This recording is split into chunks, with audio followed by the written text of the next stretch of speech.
Hello दोस्तों, आप सभी का स्वागत है करंट अफेयर के आज के सेशन में। और आज है 21 मई। तो चलिए शुरू करते हैं हम लोग आज का करंट अफेयर एमसीक्यू। दोस्तों, जो पहला क्वेश्चन है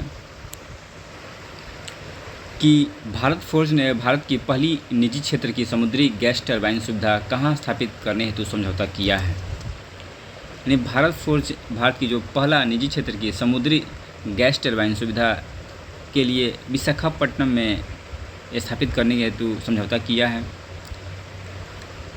ये भारत का पहला निजी क्षेत्र की समुद्री गैस टरबाइन सुविधा होगी।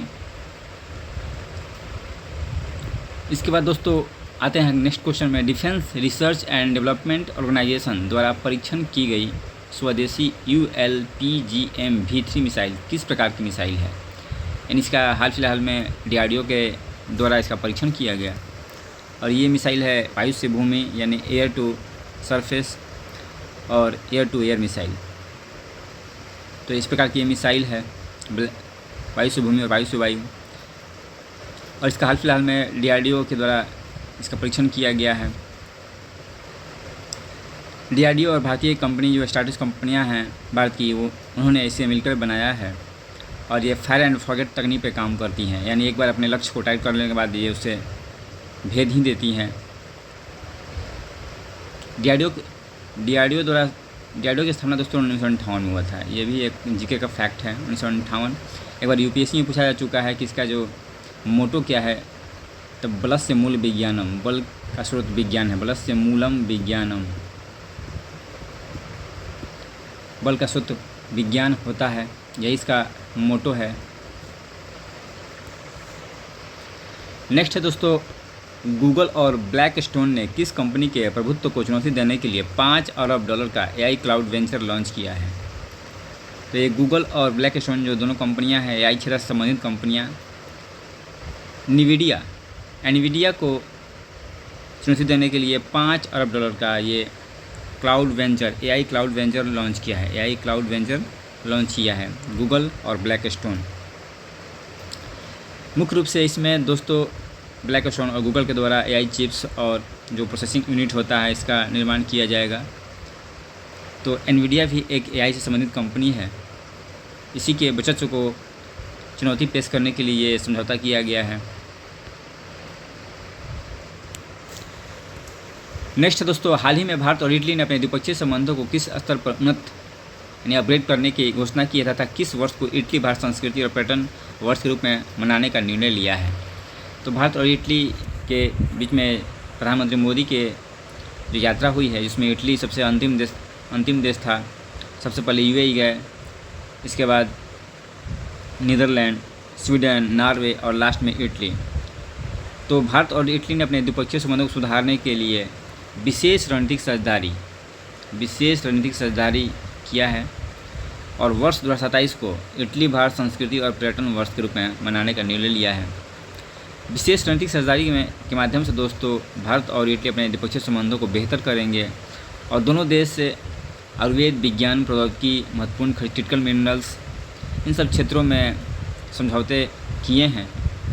इसके साथ ही साथ अपराध, मनी लॉन्ड्रिंग, आतंकवाद, इन सब चीज़ों पर भी समझौता ज्ञापन पर हस्ताक्षर किए गए हैं। इटली का ये रहा मैप दोस्तों, ये रहा इटली कंट्री। जूते का शेप का ये कंट्री है और ये भूमध्य सागर से लगा हुआ है। इधर इसका देखिएगा एड्रियाटिक सी और ये टेरियन सी, लेग्रियन सी। इटली की सबसे जो फेमस नदी, लंबी नदी है पो रिवर, ये है। यहाँ पूछा जाता है पो रिवर, पो नदी घाटी, ये चावल की खेती के लिए फेमस है।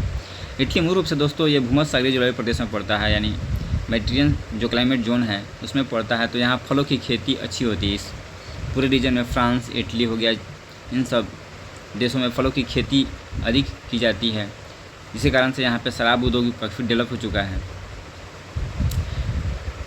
यहीं का यात्री 13वीं शताब्दी में मार्को पोलो, याद आया मार्को पोलो दोस्तों, ये भारत की यात्रा पे आया था। मार्को पोलो इटली का यात्री था। इटली जो फेमस है अपने ज्वालामुखी, सक्रिय ज्वालामुखी के लिए फेमस है दोस्तों। यहाँ पे माउंट एटना, ये एग्जाम पूछा चुका, माउंट एटना, माउंट वेसुवियस और स्ट्राम्बोली भूमध्य सागर का प्रकाश स्तंभ भी कहा जाता है। स्ट्राम्बोली को भूमध्य सागर में स्थित है। ये माउंट एटना और माउंट वेसुवियस ये बहुत बार एग्जाम में पूछा जा चुका है। ये इटली में स्थित है, इटली के सिसिली द्वीप में, और ये नेपल्स के पास स्थित है।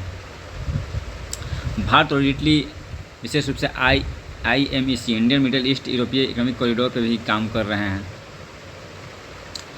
नेक्स्ट है दोस्तों, हाल ही में किस संग्रहालय में महात्मा गांधी की कृत्रिम बुद्धिमत्ता से संचालित अति यथार्थवादी 3D अवतार और होलोबॉक्स इंस्टॉलेशन को आगंतुकों के लिए खोला गया है? ये खोला गया है प्रधानमंत्री संग्रहालय नई दिल्ली। प्रधानमंत्री संग्रहालय जो नई दिल्ली में है, वहाँ पर एक महात्मा गांधी का 3D अवतार और होलोबॉक्स का इंस्टॉलेशन किया गया है, जहाँ पर व्यक्ति जाकर उनसे बातचीत कर सकता है उनके 3D अवतार से। और ये प्रधानमंत्री संग्रहालय नई दिल्ली में इसको खोला गया है।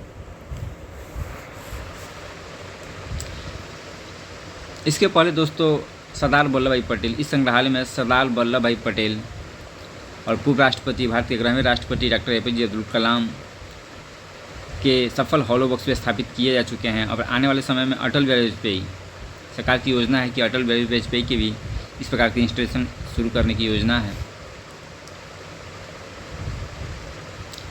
नेक्स्ट है दोस्तों, हाल ही में किस राज्य के उमरोई मिलिट्री स्टेशन में बहुपक्षीय सैन्य अभ्यास प्रगति 2026 का शुभारंभ हुआ है? तो उमरोई है मेघालय। मेघालय में उमरोई स्थान है, मिलिट्री सैन्य अभ्यास वहाँ किया जाता है। और वहीं पे मिलिट्री स्टेशन में उमरोई में जो प्रगति 2026 है, इसमें 12 कंट्री भाग ले रहे हैं सैन्य युद्धाभ्यास में। यहीं पे किया जा रहा है मेघालय में, उमरोई में।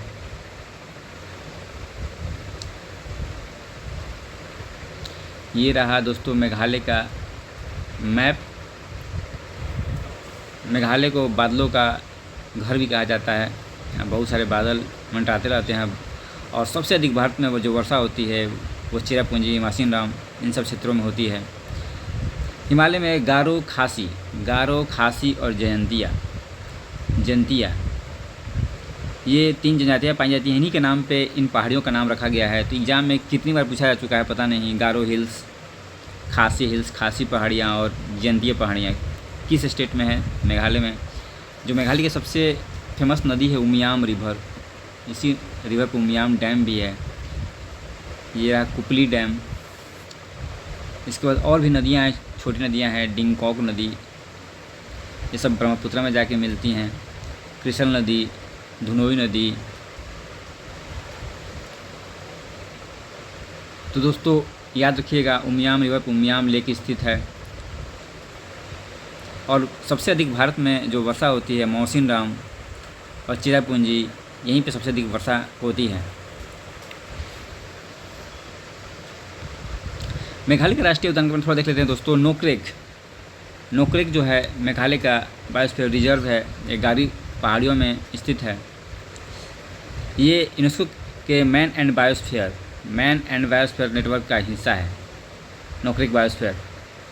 इसके बाद मेघालय अपनी लिविंग रूट ब्रिज, ये भी पीछे में पूछा जा चुका है, लिविंग रूट ब्रिज के लिए फेमस है। इसके साथ साथ बलफकरम राष्ट्रीय उद्यान, ये भी मेघालय में स्थित है। इसे लैंड ऑफ स्पिरिट्स यानी आत्माओं की भूमि कहा जाता है।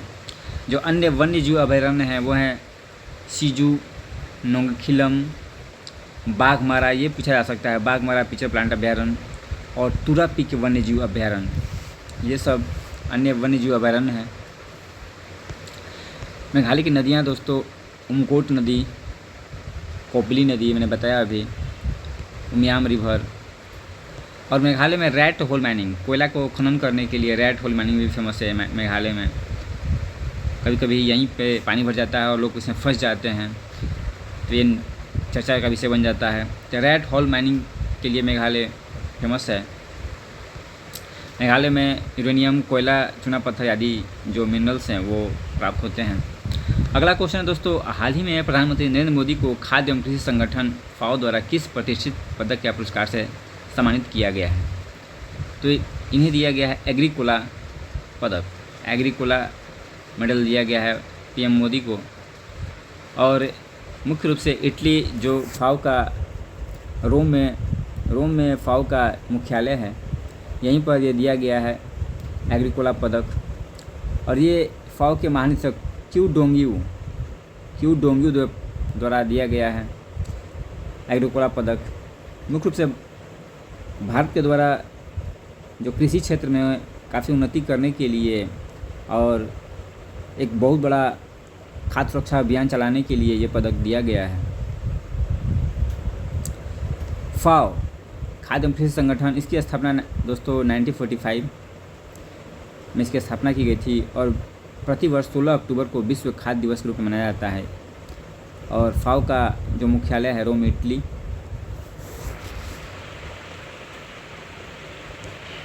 तो दोस्तों आज के करंट अफेयर्स इतना ही था। Thank you.